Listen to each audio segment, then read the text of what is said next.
Cut that out. All right. Deserve a little break, okay? I'll get you some later. You live in a small apartment. Chris, here. And the living room is small. What color do you want? Well, bring the paper here. Want to sit down and do the story too? No, I'm finished. Then pull up a chair. No? Yeah. What's this? Oh, let's see a little parachute float. See if it opens. Oh, Good. boys, why don't we stay in here now? I know you're building. Try it. Let's go. We'll fill it up here. We have to start all over now, Chris.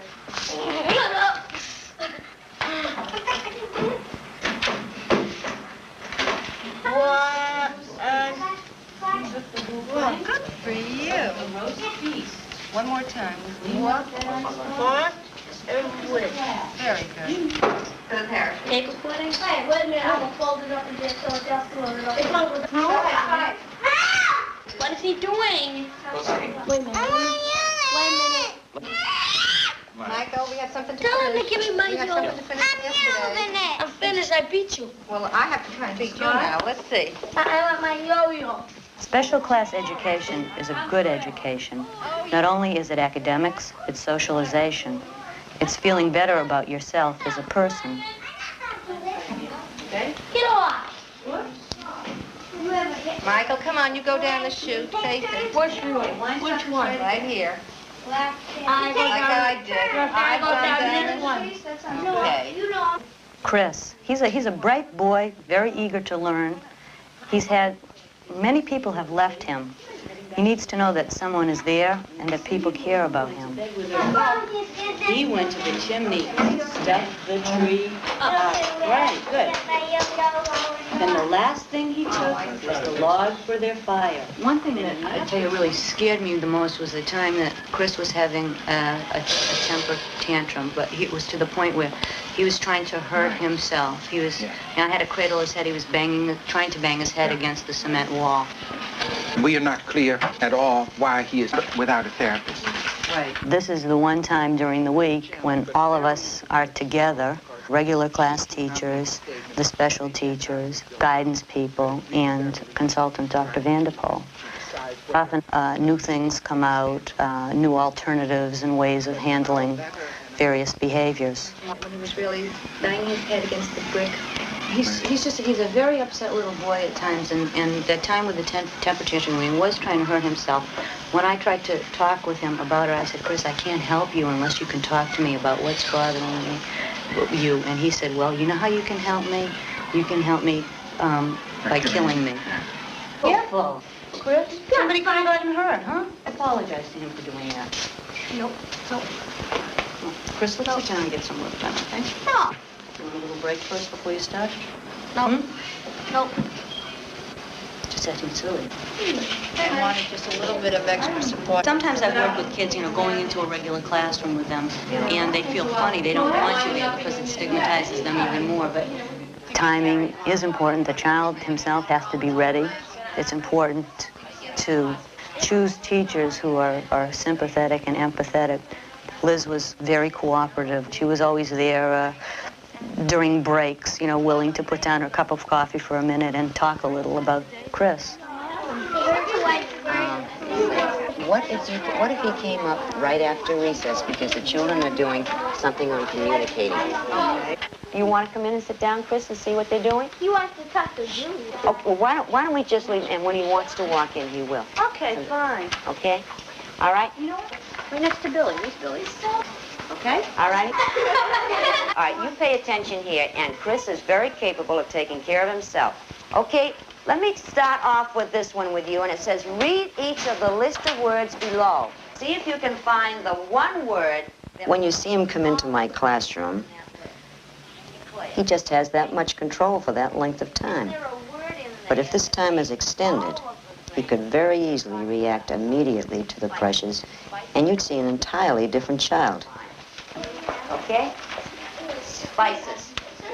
Oh, you use fine lesson 3, Bonnie. Fine. Okay? Let's look. Just listen to it. Listen so you know what you're Three. Gus, listen so you know what you're doing. Because if you're Is listening, it this one, Miss Tobin? it's the one with one robin, one bluebird, one something plus 3 equals I 3. see. Okay? Told you. Billy, help control Chris a little bit, okay? And Chris, he has to get his work done, so you be quiet so he can do it, okay? We're going to be doing something together this morning, and I think this is rather a nice time to help Chris understand what goes on in the classroom. Yesterday we were talking about communicating. Now today we're going to talk about a little different type of communication that just happens with something a person does without saying anything. You want to try it, Debbie? Just by that look, how is she communicating? What? I was thinking. I want to ask a question. Thinking. Thinking. Not quite sure of the answer. Very good, Debbie. All right, let's see. How about you, Evan? And I think we're...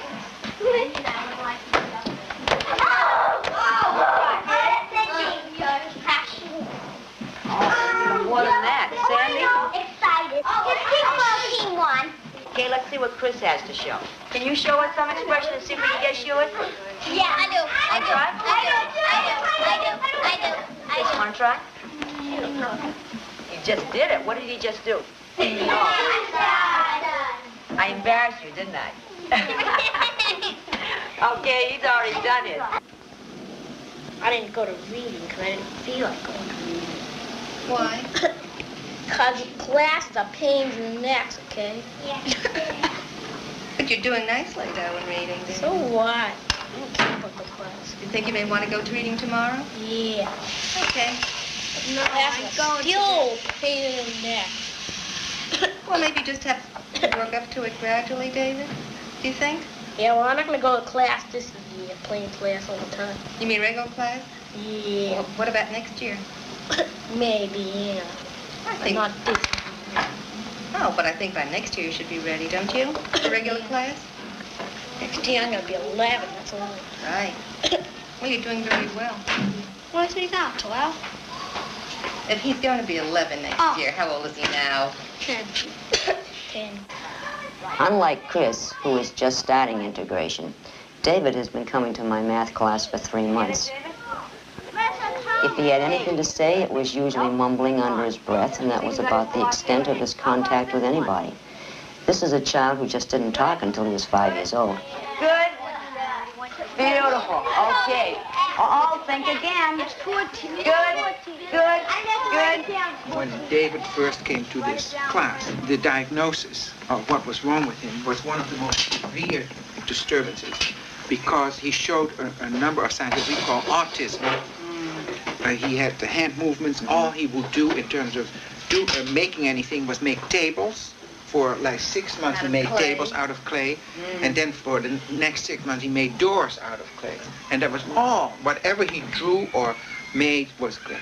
So, and he was always these head movements. And so he was very, very... And his expression, that Yeah. blank The expression. blank expression that he wasn't... But the behavior with his finger that he does all the time, well, he always says, I'm the only one that can do that. No one else in the class can do my finger trick. Oh, So that makes him feel good about himself. Once he finds something that he can have success in, this kind of thing is going to stop.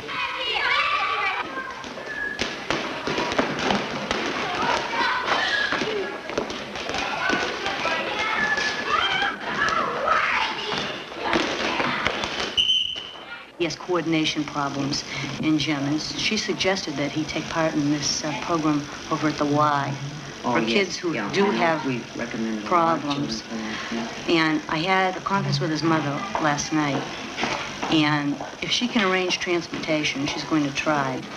At home, he doesn't have many friends, and he gets a lot of teasing, like most of the kids in our class. And I want you to draw your idea of some part of a city.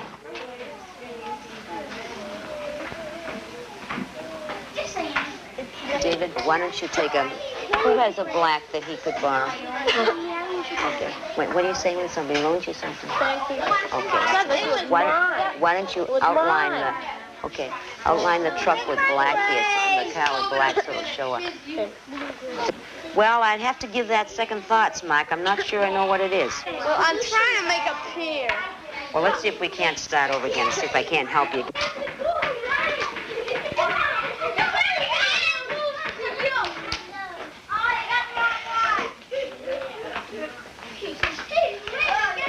Okay, think.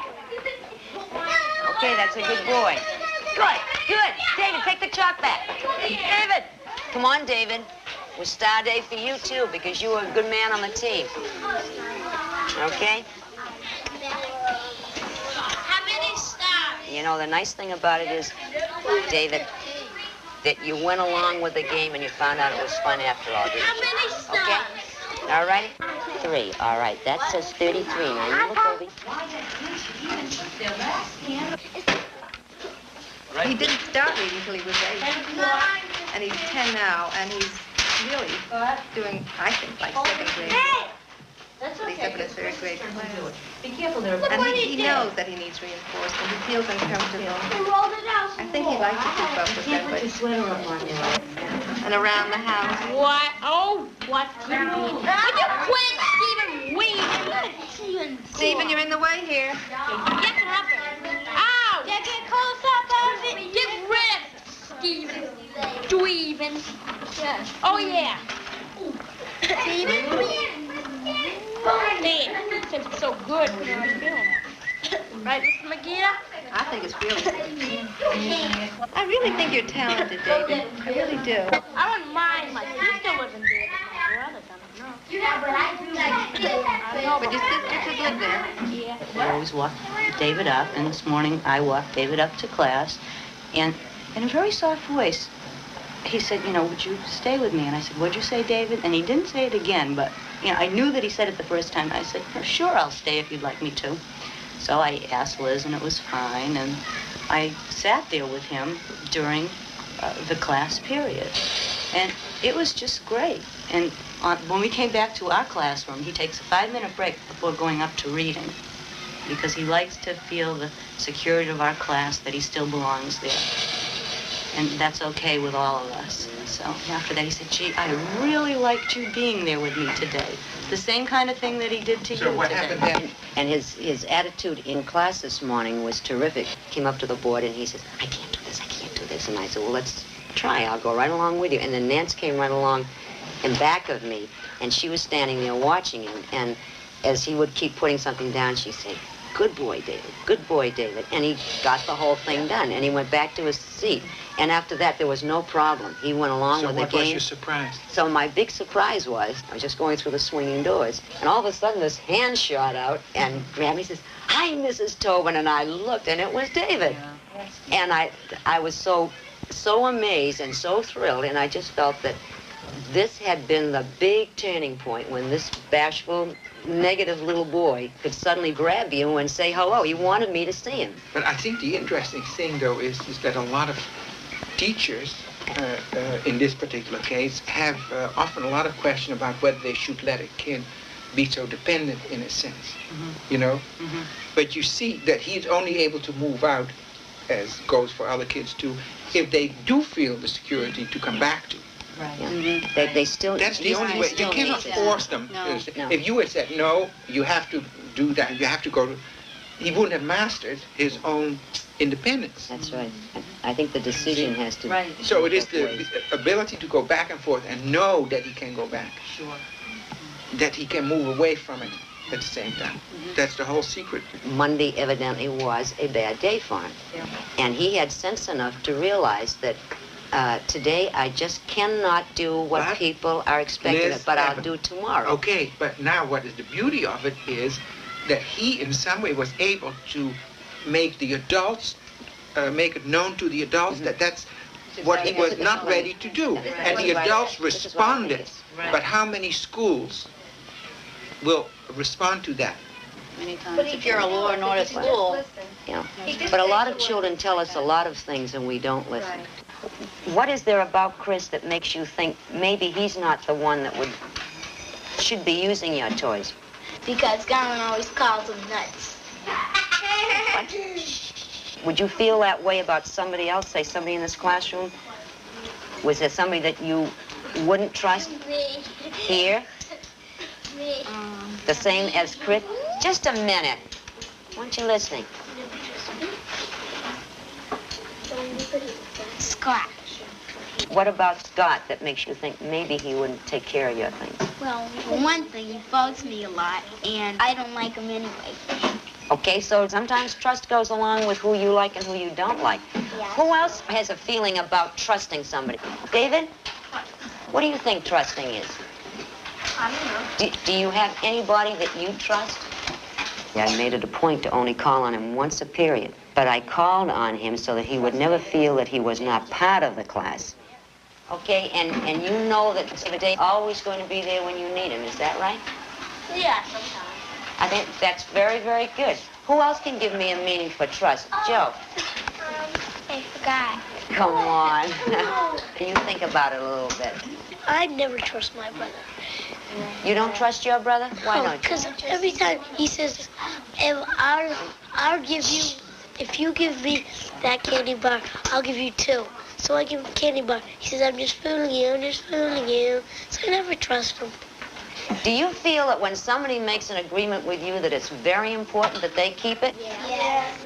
There might be a time when you find yourself absolutely without anyone around to trust. And sometimes you have to turn to somebody that you don't know and see whether or not you can trust them. All right? So we're going to try a little experiment today. One child is going to be blindfolded. He's not going to know who his partner is. The partner is going to be responsible for moving this child around the classroom. And then we'd like to know how you feel when you're completely at somebody else's mercy. David, want to give it a whack? David just went. We're going to talk about that in just a minute. So just be quick.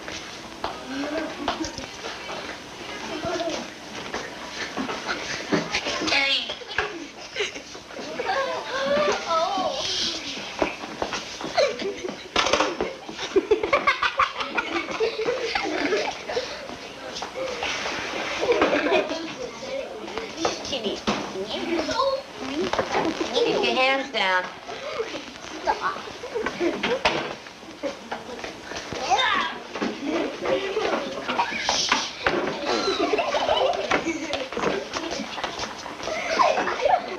Do you know who's leading you? No. Wait a minute. I have a feeling the person who was leading me was really crazy. Was that?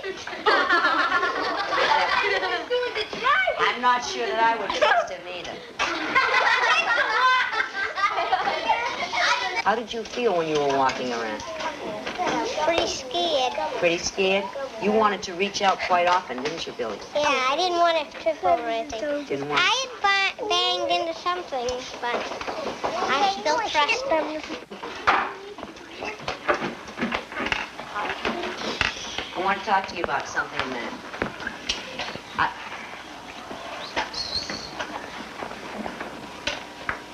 David has been coming into our class slowly but surely in different areas. He's trying to get to know you. He's come from a different room. Remember how you felt yesterday when you said, even though you knew everybody in this room, but when you walked in here by yourself, you weren't sure who you were going to trust, or who was going to greet you, or who was going to accept you. Remember talking about the feeling you had for a moment? You said you were scared, or you felt shy, and you weren't sure. All right, David comes from another room. And David has not been in a classroom like this for quite a long time. And we're trying to help David come back into a regular classroom. But he hasn't gotten to know any of you children yet, so he's not sure about you. Then why do you think David was so anxious to leave when he saw you children being blindfolded? What was the difference, do you think, between David's feelings about being blindfolded and your feelings, even though you felt kind of shaky when somebody was there? Does anyone know how David must have felt? You can trust some of us. Why wouldn't he be able to put himself in your trust, and yet you children let yourselves be led by somebody in this classroom? He doesn't know us. He doesn't know you. When people like that don't have trust, then it's very difficult for them to get involved and to do things with you. And I think that we've got a little thinking to do about this. Some ways that we're going to have to reach out to David and get him to trust us. Don't you think sometimes he might be a little unsure of me, too? Has he been with me as much as you have been with me? No. No. Are there ever times that you distrust me in things that I might do? Yep. When would you distrust me, Paul? When I first came, for some reason I'm scared because I don't come in with the rest of the children when they came in for the first day of school. Mm-hmm. That's right. I'm more scared than I would be coming in with the rest of the With kids. all of the children. Did you wonder what I might be like? Was there anything that I did that made you feel differently than what you thought? I'm not really sure. Did I frighten you? Mm. I did? What did I do, Paul, that made you think that I frightened you? Well, when you came at me. When I came at you? Explain that. How do you mean? You came at me like you were gonna strangle me or something. I did? Did I really, Paul? Yeah. Did I come at you as if I was going to strangle you? Wait a minute. Did I smile? You mean maybe I went at you a little too fast? Maybe I'm overly friendly. Did that frighten you as much as somebody that isn't friendly? I guess so. It's very interesting. If I had been a little bit quieter and a little bit more retiring and standing back a little bit, would you have been less afraid, do you think? Mm-hmm. It's very interesting. Without being too obvious, are there ways that we can encourage David to find some friends in this classroom that are going to make him trust us? What are some of the ways that you could help just a little bit? Mark? Out at recess, I used to play with him a little. All right, could you do it again this year a little bit? Well, I don't know. David has asked if he could go into Boston with us on a trip.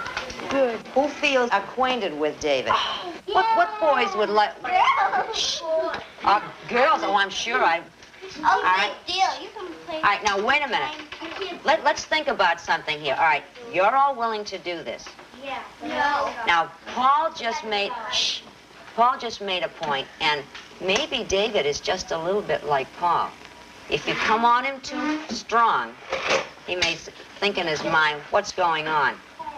David, this slip here just tells what we're going to be doing, the different places we're going to be going to. Mommy has to sign and send back to Mrs. Tobin, okay? Mother. Your mother, all right? Yeah, can you bring it back to me? Yeah.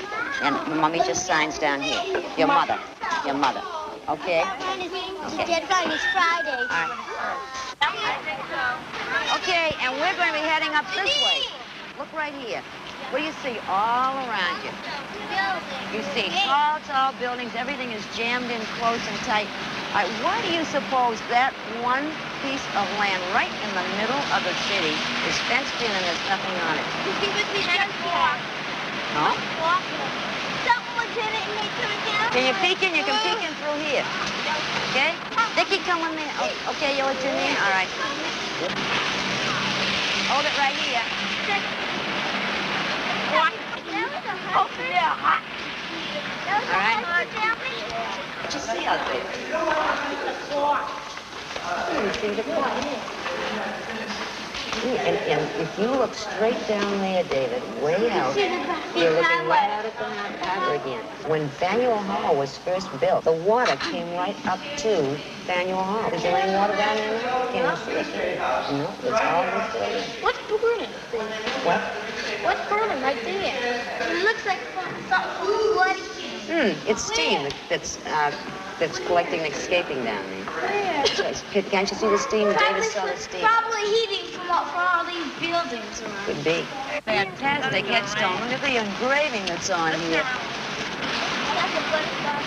That's something, David? You figure it out. Candles lit, and then the skeleton here is holding a bucket, and the light goes out there. When we're trying to get them back in the mainstream, the most important thing that we're after is to help the child help himself. How to get along, how to be respected, how to pursue the things that they're capable of doing and being interested in, and at the same time, be a workable member of a group. That was very interesting, wasn't it? Have some jelly beans and like a broken What green one? I don't care.